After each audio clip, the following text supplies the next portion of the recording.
أنا النهاردة بوجه كلامي لفئة معينة، الفئة اللي هي اتعطلت. في ناس اتعطلت بمزاجها، وفي ناس اتعطلت عشان هو أول واحد في بيتهم ثانوية عامة، وفي ناس اتعطلت بعدم الخبرة.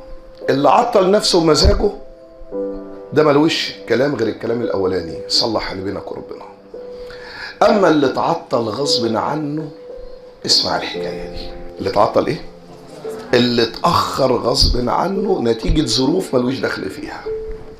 صلى على سيدنا النبي. من أروع قصص السيرة بل أعجبها قصة إرضاع النبي صلى الله عليه وسلم.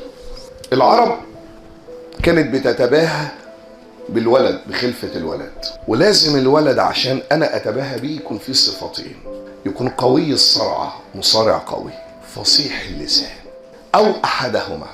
لذلك من أشهر فرسان العرب عنترة بن شداد، لأنه كان قوي الصرعة وكان شاعرا.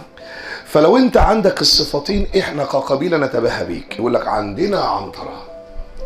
عشان كده ربنا نزل في القرآن سورة ألهاكم التكاثر، لدرجة أنهم كانوا بيذهبوا للقبور يتباهوا بالأموات من الذكور.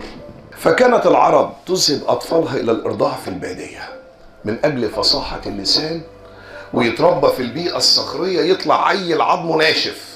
فالمرضعات كانت بتذهب لأغنى قبيلة، السوق، العاصمة، المركز مكة، وبيحاولوا يدوروا على الأطفال اللي أهلهم أغنياء عشان يجزلوا ليهم العطاء بعد 5 أو 6 سنين بعد ما يتربى في البادية، اللي هي فكرة بنودي عيالنا يتعلموا بره.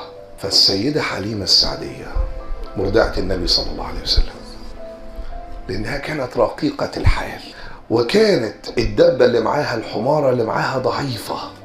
هل دي ظروف هي ليها دخل بيها ولا خارجة عن إرادتها؟ فلما ذهبوا المرضعات إلى مكة، كل واحدة الحمارة بتاعتها بتجري بيها. المرضعة بتنقي الطفل اللي هتاخده، صح؟ أي أب وأم عايزين ابنهم يتغذى، فبيقعد يبص، فتيجي مرضعة عايزة تاخد ابن فلان فيجي الأب والأم، الأم بالذات اللي تنقي، لا أنا عايزة مرضعة الفلانية، أنا عايزة الفلانية. في نقاوة، ده بينقي وده بينقي. مين وصلت آخر واحدة؟ السيدة حليمة السعدية. كل مرضعة جد النبي صلى الله عليه وسلم يعرض عليها الحبيب المصطفى صلى الله عليه وسلم ترفضه، تقبل ان هي تاخده عشان ابوه وامه ميتين، ملوش اب وام. انا لو رضعت ده ولا عندي اب ولا عندي ام هيدفعوا. فبعد ما رضعوا انا استفدت ايه؟ فكان زهدت فيه المرضعات. ربنا سبحانه وتعالى زهده في عين كل المرضعات، لان ربنا مختار حاجة معينة لحد ظروف خارجة عن ارادته. الحمار ضعيف والثدي نحيف، فذهبت الى مكة، لقيت كل العيال خلصت، مفيش غير طفل واحد. مين هو؟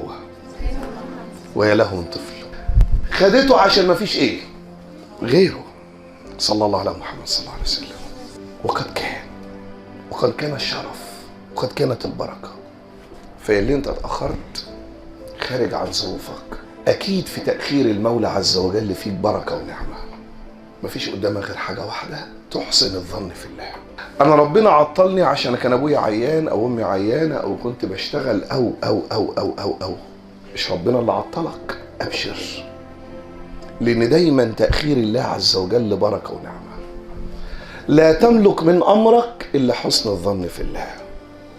بس الجدعنة بقى ما تقعدش تبكي وتقعد تعمل زي ناس بيقولي كتير: اصلنا. احنا استفدنا ايه؟ ابدأ وخد القرار، واللي فاضل معاك هيخليك تلحق.